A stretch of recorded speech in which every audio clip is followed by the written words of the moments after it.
In the second episode of the Who Wins the Opening Level Race video series, I'm going to compare Resident Evil 4 from 2005 to the Resident Evil 4 Remake to see which one performs better and has a more significant impact in the opening level, from introducing the most important gameplay mechanics to the feeling of the gamer at the beginning of both games. If you want to know the answer to this question, stay with me until the end of this video.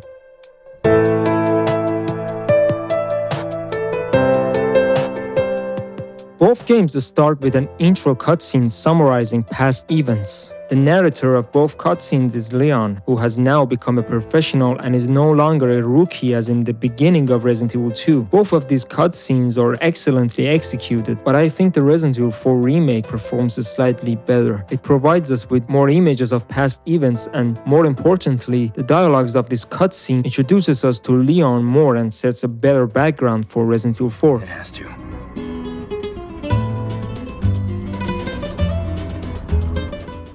Then we see Leon with two police officers going to a place where Ashley, the daughter of the president, was last seen. Comparing these two cutscenes, I must say that since the Resident Evil 4 Remake has a bit more survival horror elements, it has tried to have a different start. The dialogues in both games provide us with good information, but in the remake version, the disappearance of one of the police officers makes a fundamental difference from the original version. In the original, we started our journey alone by getting out of the car, but here Leon is unarmed and goes to look for a missing police officer.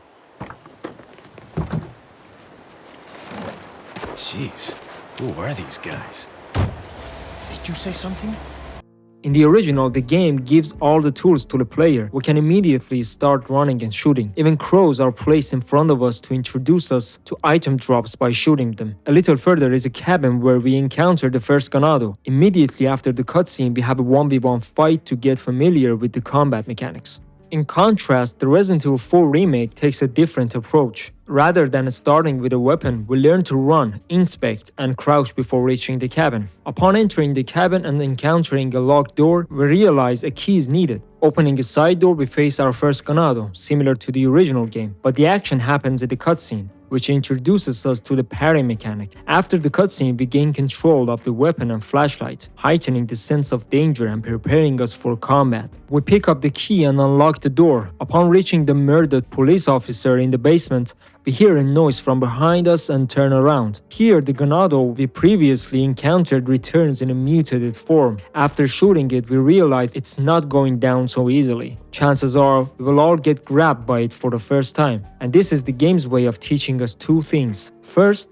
we can use a knife to escape from such situations, and second, we should eliminate the Ganados before they become tougher. Upstairs, we encounter more Ganados. With limited ammo, the game encourages a stealthier approach. Upon reaching a door on the second floor, a cutscene begins, culminating in Leon's dramatic escape through a window. I'll let myself out. Back to the original, after defeating the Ganado, a cutscene plays revealing that more Ganados are waiting outside the cabin. The door we used to enter the cabin is now locked, forcing us to find an alternate exit. We have two options, the window on the first floor or the window on the second floor. Choosing the upstairs window rewards us with handgun ammo. The game introduces the mechanic of jumping out of windows, and after leaping we find ourselves surrounded by 3 Ganados, making the ensuing combat more intense and challenging. After defeating these enemies, we can save our progress in this cabin. So far, it's clear that due to the changes in knife mechanics, the addition of a stealth system, and the introduction of mutated Ganados, the Resident Evil 4 Remake takes a bit more time to introduce these mechanics. The game's intro is slightly longer, but this is by no means a bad thing. The ability to skip cutscenes present in both games ensures that our time isn't wasted on subsequent playthroughs. Both games introduce gameplay mechanics effectively and intelligently. The Resident Evil 4 Remake in particular provides more detailed information about the story in the early minutes through both cutscenes and environmental storytelling.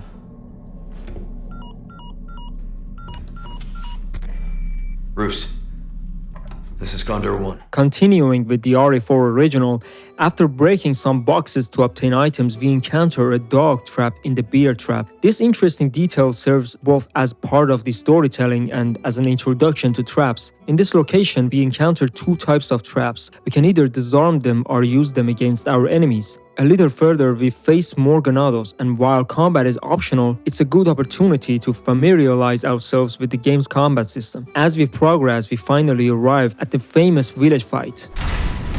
Similarly, in the RE4 remake, we encounter a similar sequence, though slightly longer. We reach the first save point. We also have crows and boxes here for ammo and treasures. Here, we face two Ganados emerging from behind trees. One of them mutates upon being shot, offering a challenging opportunity to eliminate it with a knife before the transformation is complete. Traps are also introduced in this area, and they are strategically placed. Attempting to flee from the two Ganados will likely lead to being caught in one of these traps, leaving us vulnerable to a rear attack. After acquiring items from this cabin, which are especially crucial on professional difficulty setting, we finally reach the game's initial village battle.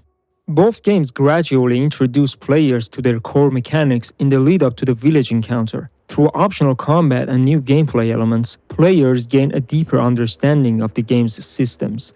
And the village fight? This is where all the introduced mechanics are put to the test, and we must utilize the skills we've acquired to succeed. However, there are improvements in the remake. For instance, when we climb the tower, the wood breaks and we fall down, unlike the original. We can't stay on the tower and wait for the church bell to ring. In the remake, we inevitably encounter Dr. Salvador, regardless of whether we enter the house or not. He now spawns via cutscene and we are forced to confront him. Due to the ability to move while aiming and overall improved controls for Leon in the remake, the game's enemies are faster and more challenging. Enemies in the remake are smarter and can grab Leon from behind, which can be extremely dangerous in Dr. Salvador's presence. Overall, the village fight is much more challenging in the remake. After killing a certain number of enemies or escaping them until a specific time, the church bell rings, and after a cutscene we see the game's logo. This marks the end of the initial stage in both games.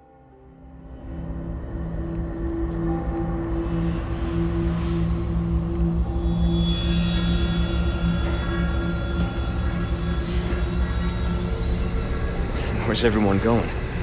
Bingo?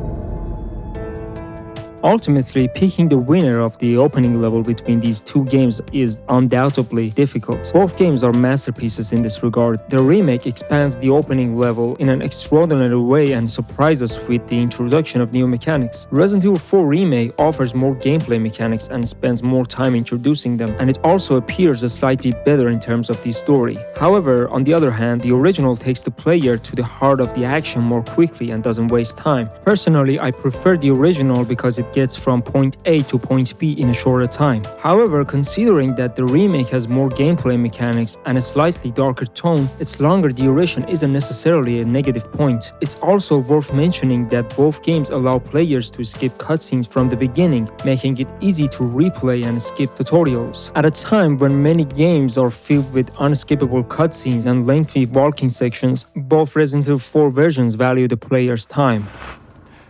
Nature calls, huh? I'll be right back.